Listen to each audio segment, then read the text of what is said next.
네. 자, 지난주에 제가 이 부동산에 대한 세금 절세 전략이라고 해서 첫 번째 강의를 좀 해드렸는데 좀 약간 좀 부족한 강의 내용이 좀 있었습니다. 그래서 그 내용을 좀 보완하는 차원에서 세테크 전략 이 두 번째를 좀 오늘 준비를 좀 했습니다.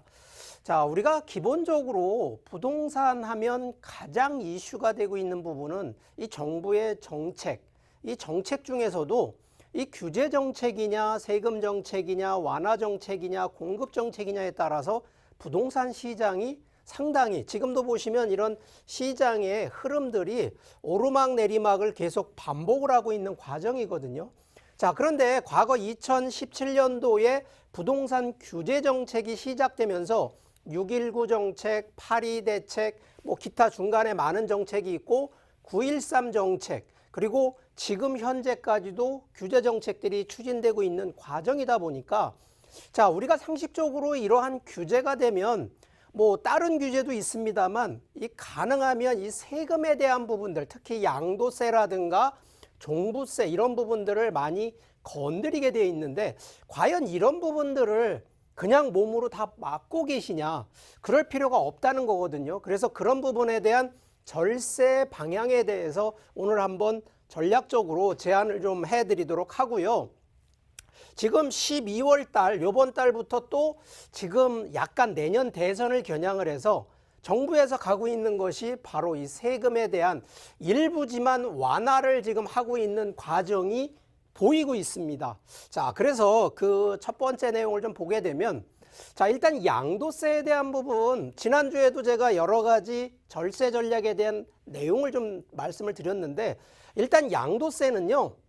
매도를 할 때 발생하는 수익 차이에 의한 세금이거든요. 자, 그래서 첫 번째는 당연히 1세대 1주택을 고수를 하신다 그러면 비과세, 이 세금을 면제를 받는 거기 때문에 일단 1주택 기준을 좀 추천을 드리고는 있는데 자, 이게 현행 1주택 기준 1주택만 보유하신 분들이 현행은 지금 9억 원이에요. 9억 원에서 자, 지금 완화라고 하는 얘기는 9억 원에서 지금 12억 원으로 변경을 해줬거든요.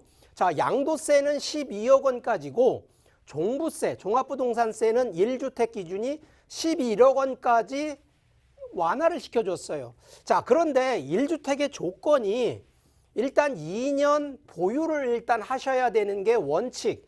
거기에 하나가 더 추가된 게 뭐냐? 이 2017년도 그때부터 규제 정책이 시작이 되다 보니까 2017년도 8월 3일 이후에 취득한 규제 지역 내에서 취득한 것은 무조건 1주택이라 하더라도요.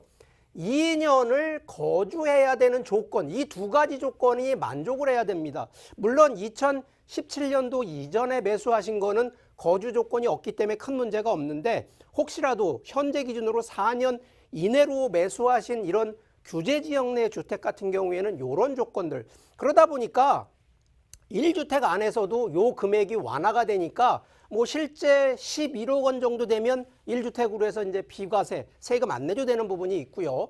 두 번째가 1세대 2주택에 비과세 적용되는 케이스들. 자, 저번에 제가 강의 드렸던 내용은 일시적으로 두 채가 만들어졌을 때 기존 주택을 2년 이내에 매도하시게 되면 1주택으로 비과세 받는다라는 하나인데 자, 실제 상속을 받으시는 분도 갑자기 두 채가 되는 경우도 있습니다. 자, 요런 거는 5년 이내에만 매도를 하시면 비과세를 또 적용받는 케이스. 또 한 울타리 안에 두 채의 집이 있을 경우에도 적용을 받을 수가 있고요. 집을 사간 사람이 등기 이전을 좀 늦게 해서 이게 두 채가 되는 경우도 가끔 발생하거든요. 이런 경우에도 일시적 2주택의 혜택, 직계존속을 그러니까 부모님을 모시기 위해 들어가는 이런 부분도 두 채가 발생했을 때, 또 결혼으로 신랑 신부 각각 한 채씩 있을 때 결혼하게 되면 두 채가 돼버리니까 이럴 때도 이런 일시적 2주택으로 혜택을 주고 농어촌 주택도 혹시라도 상속을 받지 않아더라도 농촌의 주택 하나 갖고 있을 때 이것도 두 채, 그래서 일시적 2주택으로 혜택을 받는 이런 내용들이 있으니까 이런 내용들에 해당이 되시면 나도 일시적 1세대 2주택이 되니까 이런 부분들 잘 보시면 되겠고 자, 이게 부부 공동 명의를 무조건 하라는 건 아니었는데 자, 지금 이제 완화가 됐거든요. 12억 건까지 됐기 때문에 충분히 웬만해서 1주택 갖고 있는 분이 혼자서 12억 미만이면 굳이 공동명의 할 필요가 없는데, 예를 들어서 15억이나 20억짜리다 그러면 충분히 부부 공동명의로 1주택이라 하더라도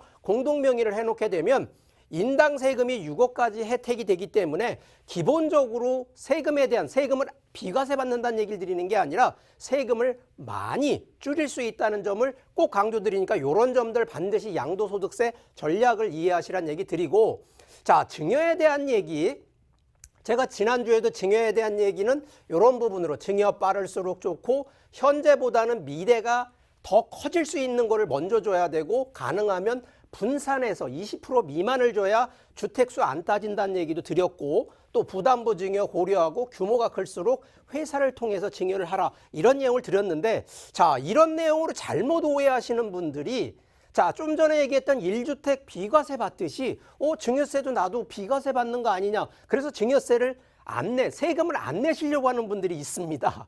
그런 게 아니고요. 자, 이거는 증여는 증여세를 내셔야 되는데, 자, 그러다 보니까 국세청에서 실제 그런 조금 편법 증여를 한 것들을 다 잡아내고 있는 과정인데, 혹시라도 우리 시청자분들께서도 규모가 있거나 이런 부분들, 이런 편법 내용, 편법 증여를 하는 분들이 혹시라도 계실까봐 미리 이런 내용을 한 번 더 알려드리는 차원에서 제가 한번 설명을 드리면, 자, 이 A라는 분이 아들한테 실제 이 상가 건물을 증여를 주는데, 그냥 증여를 주는 게 아니라, 자, 취득자금이라 해서 현금 기준으로 돈을 주거든요. 자, 그런데 그냥 주는 게 아니라 취득자금도 증여를 하지만, 자, 기존에 이 사업체를 운영하는 여기 소득 금액들이 있는데, 이 금액을 그대로 매출 누락을 통해서 이 아드님한테 상가 건물을 취득을 하고 하는 바로 이런 현금 증여 쪽으로 넘어가다 보니까 여기서 이게 탈루가 생기게 된 케이스. 자, 그러다 보니까 이분 같은 경우도 최소 한 3억 원 정도의 추징을 좀 당한 케이스가 됐었고, 자, 두 번째 케이스도 실제 이 A라는 분, 이게 두 분이 부부, 엄마와 아빠와 엄마인데, 이런 분이 딸한테 아파트 하나는 취득을 해주고 하나는 전세를 주는데, 이 부분도 결국은 부부간에 우회증여를 통해서 자금을 통해서 매매를 해서 이것도 편법 증여가 됐고요. 자, 여기는 기업체를 운영하시는 이 사장님이 자기 아들한테 이런 토지들을 매입을 하는데, 중요한 거는 현금 증여뿐만 아니라 은행에서 대출이자 해주는 부분에 이자 납부까지 해주는 바로 이런 부분들도 편법 증여. 자, 이런 내용이 또 하나가 있습니다.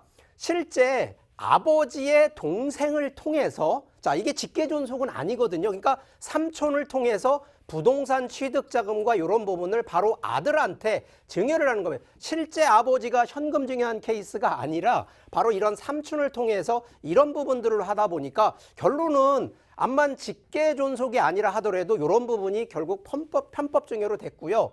자, 마지막 케이스가 이 아버지가 딸 둘한테 하나는 금융기관을 통해서 대출을 받았는데, 결론은 자, 이런 공동소유 상가, 이거는 바로 이제 공동 명의를 지금 하는 건데, 자, 이렇게 지분 투자를 했는데 문제는 상가에서 나오는 임대료를 그대로 지분대로 주는 것이 아니라 많이 상가 임대료를 주면서 대출금이나 이런 부분을 좀 탈루한, 그래서 결론은 이 부분도 편법 증여라는 컨셉으로 조금 더 적용이 되다 보니까, 자, 우리 시청자분들도 증여는 분명히 먼저 하는 게 맞습니다만 이렇게 편법 증여라든가 탈루를 하라는 얘기를 알려드린 게 아니거든요. 그래서 이런 점들은 잘 감안하셔서 앞으로 세금에 대한 부분들이 이렇게 이 편법이나 탈루를 하라는 얘기가 아니라는 점을 감안하셔서 좀 더 적법하게 미리미리 세금에 대한 절세를 하시라는 얘기를 좀 드리고요.